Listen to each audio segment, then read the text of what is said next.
En una antigua versión de la Biblia, especialmente en el Salmo 119, el salmista David dijo una y otra vez: Señor, sopla en mí. Y esa frase significa: dame vida. La vida de Dios es la respuesta a cada una de nuestras necesidades espirituales, emocionales, físicas. Necesitamos su vida. ¿Cómo la experimentamos? Eso es de lo que vamos a hablar en esta transmisión.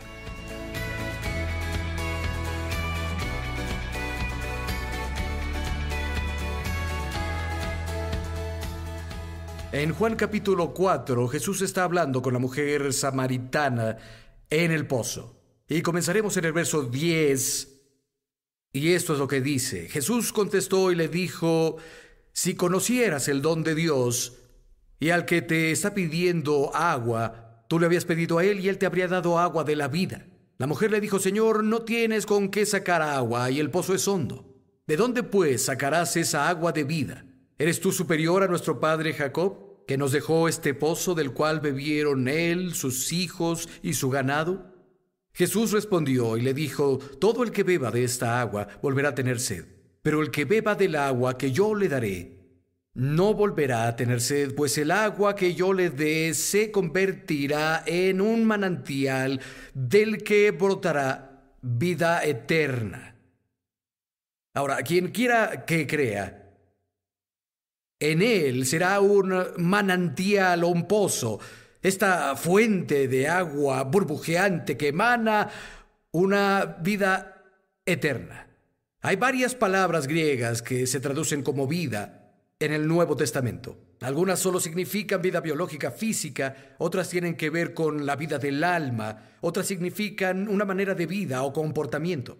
Pero esta palabra es única. Significa la forma de vida de Dios, traducida como vida interminable o vida eterna. Es la palabra zoé. Seré en él un pozo, un manantial, una fuente de agua que brota burbujeante con la vida de Dios. Verás, zoé es lo que una persona recibe cuando acepta a Jesús. La vida de Dios literalmente los invade y los vuelve una nueva criatura en Cristo Jesús.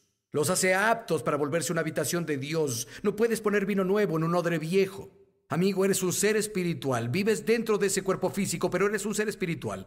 Y ese espíritu fue manchado por el pecado, pero la Biblia dice que todos pecaron, nos alejamos de la gloria de Dios. Pero esa naturaleza pecaminosa tiene que ser quitada para hacer una habitación para Dios. Antes de que el vino nuevo pueda entrar, debe ser un odre nuevo. Así es.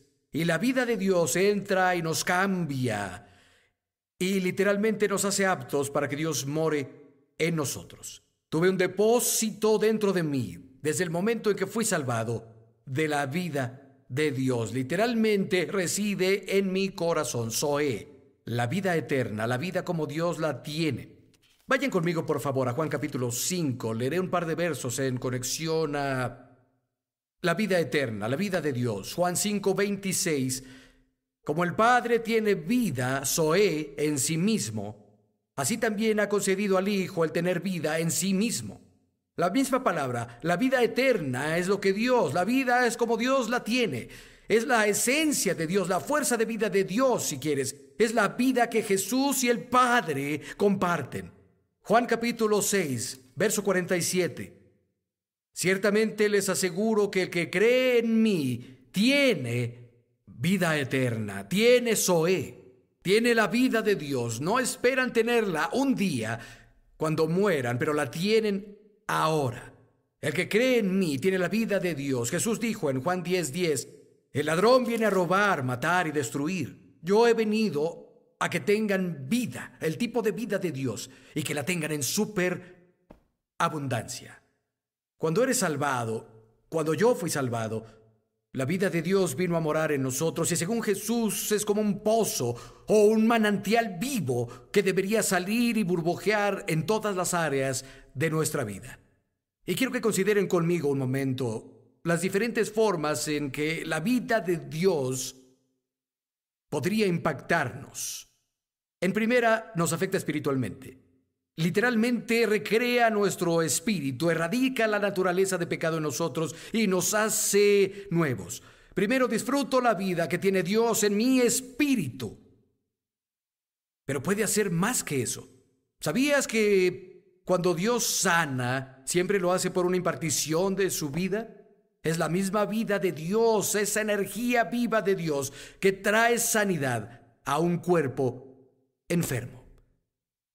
El apóstol Pablo en 2 de Corintios 4:10 habla sobre la vida. El Zoé de Jesús se hace manifiesto en nuestros cuerpos mortales, en nuestro cuerpo de carne y hueso, y lo comparte en el contexto con los peligros y las luchas y las cosas que le pasaron. Ejemplo, la ciudad de Listra. Las personas lo alaban como a Dios. Unos minutos luego cambian de parecer y lo apedrean. Y cuando apedreaban a alguien, iban a la ciudad, sabían lo que hacían. Y no decía que ponían su cuerpo en una carreta y lo llevaban fuera de la ciudad. Dice que después de que lo apedreaban, lo arrastraban a las afueras, arrastraban su cuerpo suponiendo que estaba muerto. Echaban su cadáver fuera de la ciudad, pero las escrituras dicen que los creyentes lo rodearon y él se levantó. ¿Qué fue eso? Era la vida de Jesús que se manifestó en su cuerpo mortal, lo sanó y lo levantó. En Apocalipsis capítulo 11, los 2 testigos de Dios son asesinados y sus cadáveres son lanzados a la calle 3.5 días hasta que el aliento de Zoé, el aliento de vida de Dios entra a ellos y son resucitados. Amigos, si la vida de Dios puede resucitar a alguien de los muertos, seguro puede sanar a un enfermo. Si puede levantar a un muerto, puede sanar a un enfermo. Demos un paso más. ¿Sabes? Un día vamos a tener cuerpos nuevos como su cuerpo glorioso. Tenemos cuerpos de carne y hueso mortales. Jesús tiene un cuerpo glorificado, pero la Biblia dice que un día, en un momento, estos cuerpos cambiarán. ¿Y saben cómo lo describe la Biblia? Dice que la moralidad será tragada por la vida Zoé. Esta energía, la vida de Dios, que Dios disfruta, que el Hijo disfruta, es tan fuerte y puede sanar un cuerpo enfermo, puede resucitar a un muerto y puede recrear un cuerpo mortal y hacerlo inmortal. Eso está en un pozo dentro de ti, amigo, según Jesús. Estará en él un pozo de agua emergiendo, brotando con vida de Dios. Creo que la vida de Dios puede potencialmente afectar tu mente y darte paz en medio de los problemas. En Hechos 3:15, Jesús es llamado el príncipe de vida, el príncipe de Zoé. ¿Sabías que Isaías 9:6 lo llama el príncipe de paz? Es el príncipe de la vida, es el príncipe de paz, están juntos. Es la vida de Dios que nos da paz. Romanos 8, verso 6 dice que tener la mente espiritual es la vida y paz. Eso y paz, atando la vida de Dios y la paz, porque estos van juntos. Es la vida que Dios tiene. Es abundante y rica y toca todas las áreas de nuestra existencia. Las Escrituras dicen, Romanos 6:4, donde habla de que pasamos bajo las aguas del bautismo y salir de las aguas del bautismo, igual que Cristo fue resucitado por la gloria del Padre, ahora debemos caminar en la nueva vida. Zoé. Caminar significa comportarse, significa que vives así en todas las áreas de tu vida. Esto me dice que esta vida de Dios debe afectar mi matrimonio, debe afectar a mi familia, debe afectar mis relaciones, debe afectar mi trabajo, debe tener un impacto a donde quiera que vaya al caminar en lo nuevo de esta vida superabundante de Dios que Jesús nos ha dado. Dije todo esto para hacer una pregunta. Si hay un manantial, un pozo de vida dentro del corazón de cada creyente, y lo hay porque Jesús dijo que lo hay, ¿por qué hay tantos creyentes vencidos y desanimados? ¿Por qué esa vida no brota en nuestras familias y afecta a nuestros amigos? ¿Por qué no se levanta y domina cuando las tentaciones nos atacan? ¿Por qué nos saca la enfermedad y la desesperación? ¿Por qué no experimentamos el impacto y los beneficios que la vida Zoé trae? Porque al igual que un pozo natural o manantial, el agua debe ser sacada. El agua vive, reside en tu espíritu y puede potencialmente cubrir toda tu necesidad, pero debe ser liberada, debe ser extraída. Y quiero hablarles en los siguientes minutos sobre una forma, una de las principales, en la que la vida de Dios es liberada, es sacada. ¿Están listos? Apocalipsis, vayan conmigo. No Apocalipsis, disculpen, Isaías capítulo 12. Isaías 12º capítulo. Leeré los versos que apuntan proféticamente al día en que vivimos, apuntan al día de la salvación. Tienen una aplicación para los israelitas, pero como muchas de las profecías y promesas de Dios son por capas, son para ellos, pero Dios en su omnisciencia y sabiduría también llegó al punto de lidiar específicamente con el día en que vivimos. Vayan al verso 1 de Isaías 12. En aquel día tú dirás: oh Señor, te alabaré. Aunque te enojaste conmigo, tu ira se ha calmado y me has dado consuelo. Tenía una aplicación entonces, pero para nosotros la ira de Dios estaba sobre la raza humana, pero fue desviada a un monte llamado el Calvario.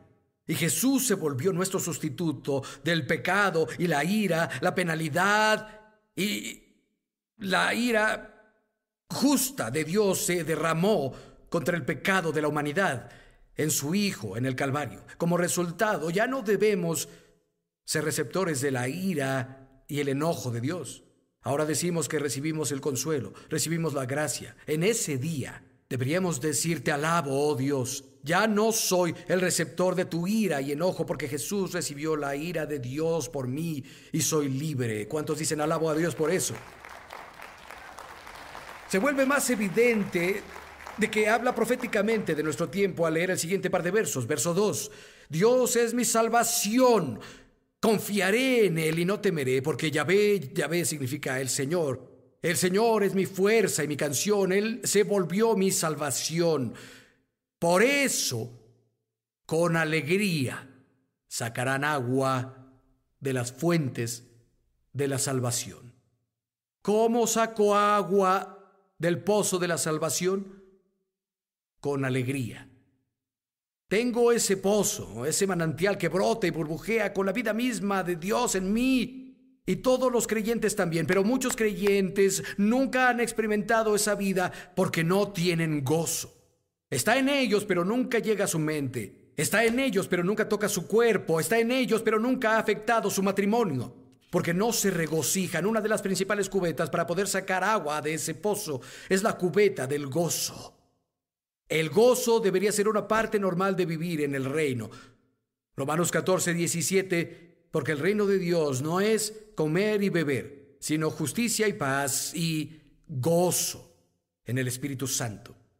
Salmo 118, verso 15, la voz del regocijo y salvación está en la casa de los justos, no en la voz de queja, ni en la voz del malhumorado, no en la voz de espero que no predique mucho hoy. La voz de regocijo y salvación se escucha en la casa del recto. Y la palabra regocijo literalmente son gritos alegres y canción. Es muy interesante que vean en el Nuevo Testamento, no exclusivamente, pero en la mayor parte del tiempo, el gozo se asocia con problemas. Se asocia con pruebas. Donde las Escrituras hablan de persecución y pruebas, el gozo está ahí con ellas. El apóstol Pablo dice en 2 Corintios 7:4, estoy tan gozoso en todas nuestras tribulaciones. En el siguiente capítulo habla de los macedonios creyentes y cómo eso es una gran prueba de aflicción. La abundancia de su gozo y la profunda pobreza sobrepasa a las riquezas de su libertad. Tienen muchas pruebas, pero también tienen abundante gozo en medio de eso. Santiago 1:2 dice, considérense dichosos cuando enfrenten diversas pruebas. Jesús dijo en Lucas 6, cuando los hombres los odien, cuando los excluyan y los consideren malvados por causa del Hijo del Hombre, regocíjense ese día y salten de alegría. El libro de Filipenses dice, regocíjense en el Señor siempre. Y de nuevo digo, regocíjense. Tal vez dirán, pastor, debe estar bromeando. ¿Por qué debo regocijarme cuando estoy en una prueba, rodeado de mis enemigos y de escasez? Una razón es porque necesitas lo que el gozo conlleva. El gozo conlleva la vida de Dios, libera la vida de Dios, que potencialmente satisface toda necesidad. Considera estas cosas. Número 1. date cuenta de que el gozo no depende de las circunstancias. Y sí que hay personas que dicen, no sabes, tengo problemas financieros, problemas matrimoniales, estoy luchando contra otras cosas, tengo esto en mi vida. No esperes que me regocije. Amigo, el gozo no depende de las circunstancias. A todos nos encanta cuando el sol brilla, cuando el viento está a favor y todos nos aman. Pero no siempre es el caso. A veces nos rodean los enemigos, nos rodea la escasez, hay cosas mal en tu vida y no quieres seguir. Tu alegría no depende de esas cosas. Tal vez las necesitas para hacerte feliz, pero no las necesitas para tener gozo. El gozo tiene su fuente en un lugar diferente. Podemos tener gozo a pesar de las circunstancias que enfrentamos. En segunda, necesitas buscar razones para regocijarte en todo. Siempre busca razones para regocijarte. Vayan conmigo a Filipenses capítulo 1, por favor. En una de las epístolas de la prisión de Pablo, él las escribió estando encadenado. Filipenses capítulo 1, verso 12. Dice, quiero que sepan, hermanos, que lo que me ha pasado ha contribuido al avance del Evangelio. Se ha hecho evidente a toda la guardia del palacio y a todos los demás que estoy encadenado por Cristo. La mayoría de los hermanos, ahora más confiados en el Señor por esto, se han atrevido a anunciar sin temor el Evangelio. Algunos predican a Cristo por envidia y rivalidad, pero otros con buenas intenciones. Los primeros predican a Cristo por ambición personal, no sinceramente, creyendo que así aumentarán mi aflicción. Estos últimos por amor, pues saben que he sido puesto para la defensa del Evangelio. ¿Qué importa? Y sea como sea, con motivos falsos o verdaderos, se predica a Cristo. Por eso me alegro, sí, y seguiré alegrándome. Fue acusado en falso, encarcelado, estaba encadenado, pero dice, resultó ser bueno, encontré cosas buenas, toda la guardia pretoriana, la élite, los soldados de mayor élite, los guerreros ninja de Roma, todos han oído el Evangelio. Y además de eso, porque no me retracté en medio de mis circunstancias, muchos creyentes que estaban tímidos ahora están animados para predicar. Eso es lo bueno, y me regocijo en eso. Y me doy cuenta de que algunos predican por motivos equivocados, es una ambición egoísta. Hay hombres y mujeres hoy que predican el Evangelio por motivos equivocados. Pablo dijo, oigan, me regocijaré, al menos dicen el nombre de Jesús. Al menos Jesús es predicado, encontré cosas de que regocijarme. Y podemos hallar cosas también en nuestras circunstancias para regocijarnos. Vayan a Romanos capítulo 5 conmigo. Romanos, el 5º capítulo. Verso 40. Romanos 5, verso 40. Estuvieron de acuerdo y llamaron a los apóstoles y luego de golpearlos, les ordenaron que no hablaran en el nombre de Jesús y los soltaron. Entonces salieron del consejo regocijándose por ser considerados dignos de sufrir por su nombre. Acababan de golpearlos.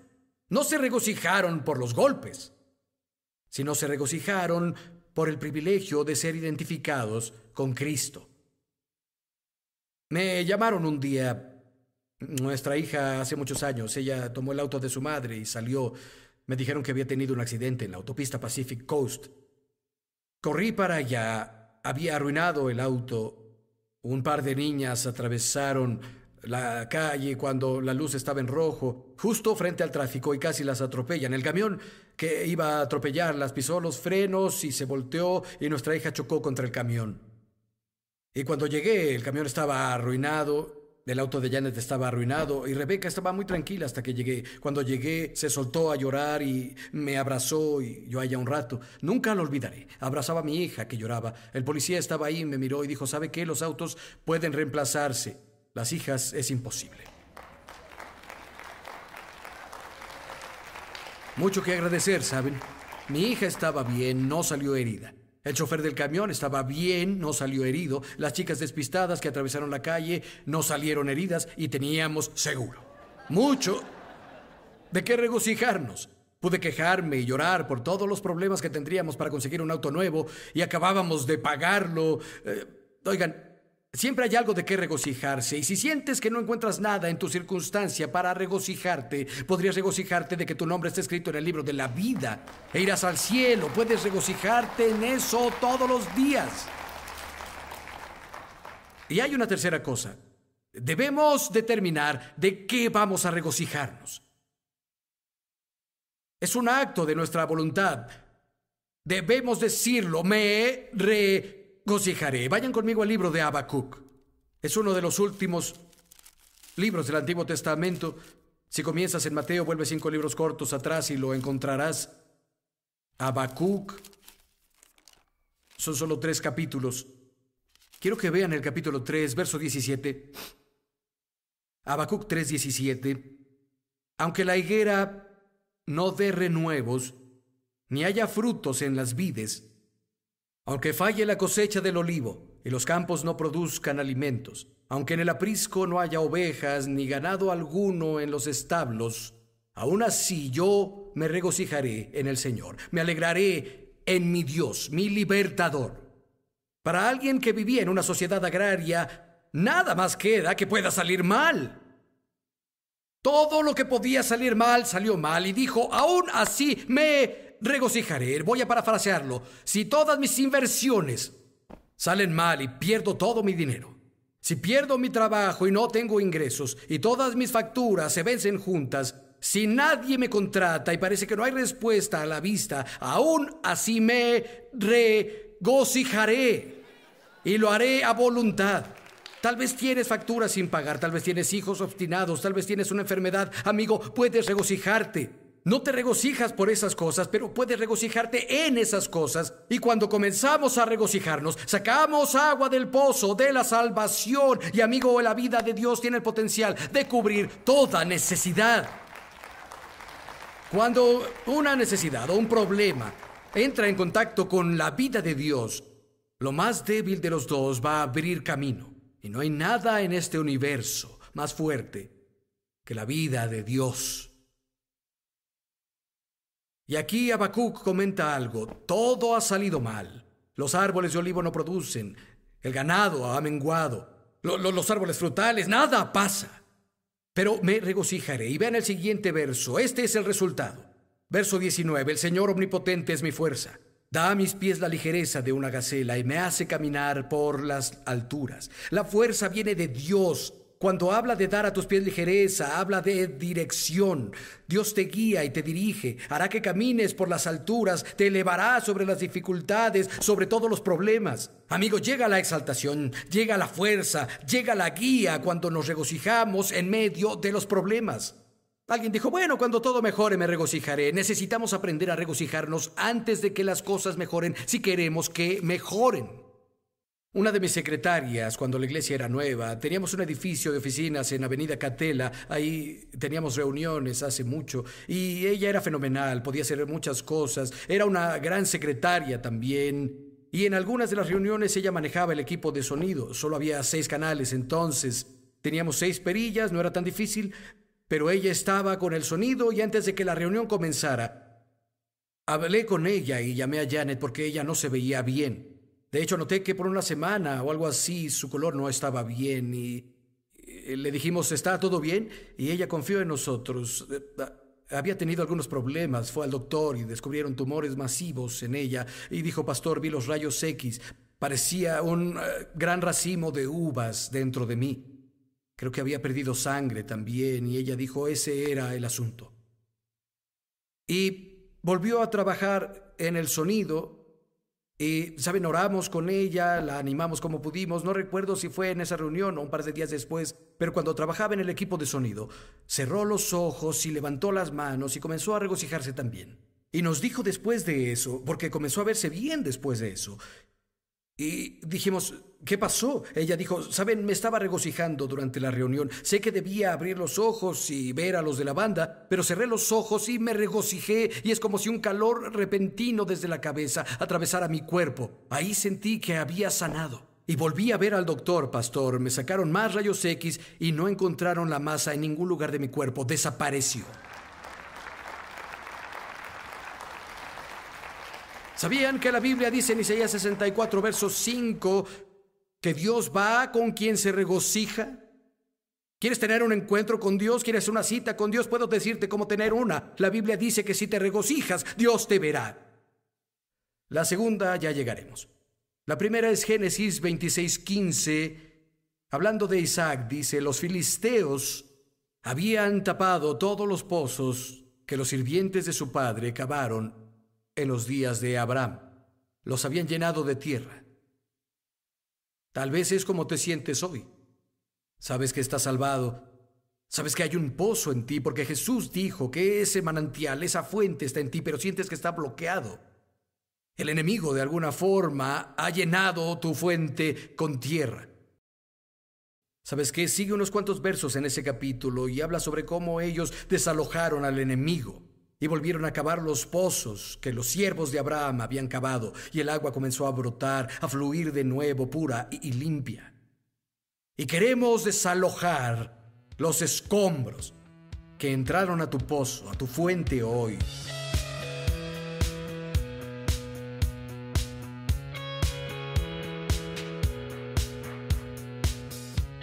Espero que hayas obtenido algo de la transmisión de hoy. Te pediré un favor a ti.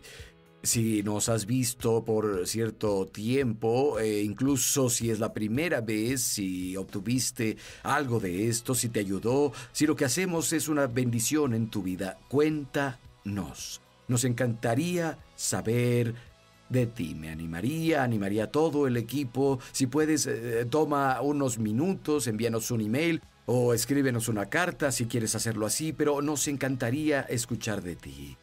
Solo te pedimos eso, tómate un tiempo. Nos gustaría recibir esa carta o email y saber de ti.